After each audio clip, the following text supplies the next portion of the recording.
আমি এখন চিকেন করব সমস্ত সবজি দিয়ে। তো চিকেন স্যুপ উইথ অল সবজি বলতে পারেন। এখানে আছে গাজর, বরবটি, পটল, আলু, বিনস, ক্যাপসিকাম আর একটু কাঁচকলা, চারটুকু কাঁচকলা। আচ্ছা, এদিকে আছে টমেটো বাটা, আদা বাটা, আর ফোড়ন হিসাবে দেবো দুটো তেজপাতা, গোটা গরম মশলা, গোটা গোলমরিচ আর দুটো চেরা কাঁচা লঙ্কা। এবার আমি এটা শুরু করছি। এর জন্য আমি সাদা তেল নিয়েছি। তেল তেতে উঠলে এতে নুন দিয়ে দিলাম। এবার আমি একে একে ছেড়ে দেবো তেজপাতা,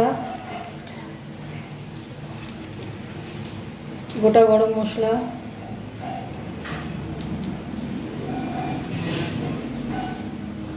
কাঁচা লঙ্কা, গোলমরিচ, সবগুলো একসাথে ছেড়ে দিলাম।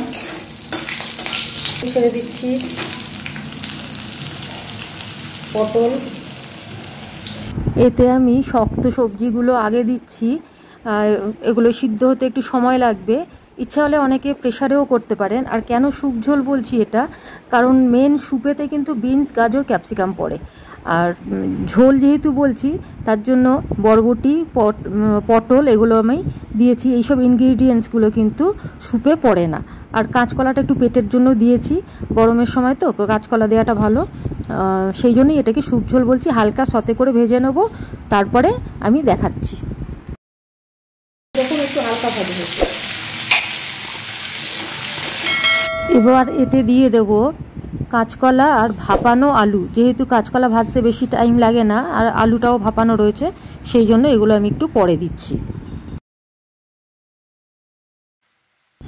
এবার এতে চিকেন ছেড়ে দিয়ে একটু ভেজে নেব, সতে করা মতো, বেশি ভাজবো না। একে একে দিয়ে দেবো একটু আদা বাটা। আদা বাটাটা একটু বেশিই দিলাম, কারণ আর কিছু আমি দেবো না, পেঁয়াজ দেবো না, রসুন দেবো না, কিছুই দিচ্ছি না। গরমের উপযুক্ত হালকা ঝোল দিয়ে দিচ্ছি। এবার এই ক্যাপসিকামগুলো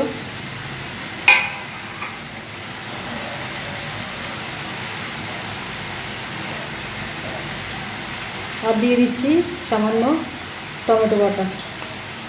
আর গ্রেভিটাকে গাঢ় করার জন্য একটু কর্নফ্লাওয়ার দিতে পারি। এবার এতে দেব নুন, চিনিও দেব, পরে দেব। হলুদ কিন্তু এতে আমি দেব না। এতে 350 চিকেন আছে, তাই নুনটা আর একটু বেশি দেবো। যেহেতু পাতলা ঝোল করব, তাই নুনটা আর একটু বেশি দেবো। আরও দুটো কাঁচা লঙ্কা অ্যাড করব, একটু ঝাল ঝাল হলে ভালো লাগে। তবে এতে কিন্তু দেখুন জিরে গুঁড়ো, ধনে গুঁড়ো, এই সমস্ত, পেঁয়াজ, কোনো কিছু এই সমস্ত দিলাম না, যেগুলোতে পেট গরম হয়। ধনে জিরে গুঁড়ো ঠান্ডা, কিন্তু যাই হোক ওগুলো পড়ে না স্যুপেতে, ওগুলো পড়ে না। তো এইভাবেই করব, হালকা হবে কিন্তু খেতে ভীষণই সুস্বাদু। যার জন্য শুকনো লঙ্কা দিলাম না, আরও দুটো আমি কাঁচা লঙ্কা দিয়ে দিলাম।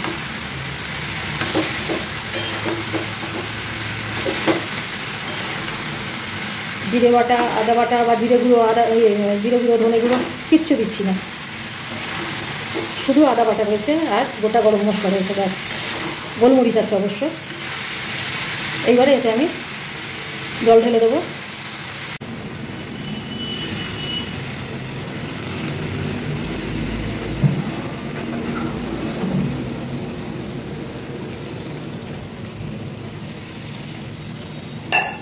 একেবারে সব কিছু যেন ঝোলে ডুবে যায়, এইরকমভাবে এতে দিয়ে দেবো, জল দিয়ে দেবো।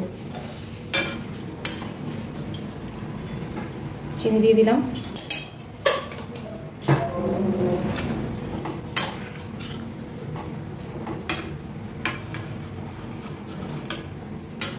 এটা এবার হতে থাক। আঁচটা বাড়িয়ে দেবো যাতে তাড়াতাড়ি ফুটে ওঠে। তারপরে কিন্তু আঁচ কমিয়ে দেবো, লো মিডিয়ামে দেবো যাতে সিদ্ধ হয়। আগে এটাকে গরম করে নিই, সেই জন্য এটা আঁচটা বাড়িয়ে দিলাম। বাড়িয়ে দিয়ে এবার ঢেকে দেবো।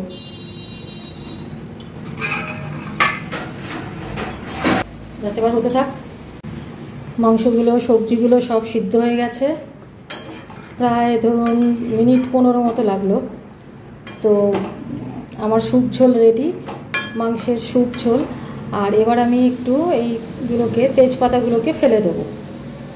তেজপাতাগুলো রেখে লাভ নেই, করে একবার দেখবেন বাড়িতে। এই ক্লাস টেস্ট, হ্যাঁ সব কিছু পরিমাণ মতো দিতে হবে, এটাও ঠিক। নিজেরা যেরকম টেস্টের পছন্দ করেন সেরকম মতো দিয়ে করবেন। দেখলে যদি এতে পেঁয়াজ রসুন পড়ে তাহলে তো আরোই ভালো টেস্ট হবে, কিন্তু আমি পেঁয়াজ রসুন ছাড়াই দিলাম। আর যেটা গরম মশলা হিসাবে যেগুলো দিয়েছিলাম সেগুলো গোটা গরম মশলা, তেজপাতা, গোলমরিচ, ক্যাপসিকাম, বিনস, গাজর, এইগুলোতে অ্যাকচুয়াল স্যুপের জিনিস। এই জিনিসগুলো দিলে পরে, আর সাদা তেল, ঘিও দিইনি কিন্তু, কোনো রকম পেট গরমের জিনিসই দিইনি, একদম হালকা পাতলা ঝোল। খেয়ে দেখবেন একবার। এটা যদি সন্ধেবেলাতেও চুমুক দিয়ে খান শুধু টিফিন হিসাবে, তাহলেও ভীষণ উপকারী। এই যে এগুলো সব সিদ্ধ হয়ে গেছে, গাজর, সস বাটার সবই দেয়, কিন্তু এটা যেহেতু ভাতের সাথে খাবো সেই জন্য কিছুই দিলাম না, হালকা করলাম, অতি সুস্বাদু। এই যে হয়ে গেল আমার রেডি টু সার্ভ। একটু এইভাবে ডিজাইন করে দেবেন, সাজিয়ে দেবেন, দেখতে ভালো লাগে। উপরে চিকেনগুলোও রয়েছে, গাজরও রয়েছে, আলু রয়েছে, সব কিছু আছে, একটু বিনস রয়েছে, একটু ক্যাপসিকাম রয়েছে। এইভাবে এই যে এখানে গোলমরিচগুলো রয়েছে, এগুলো দেখতে ভালো লাগে। এভাবে একটু ইচ্ছা হলে সাজিয়েও দিতে পারেন।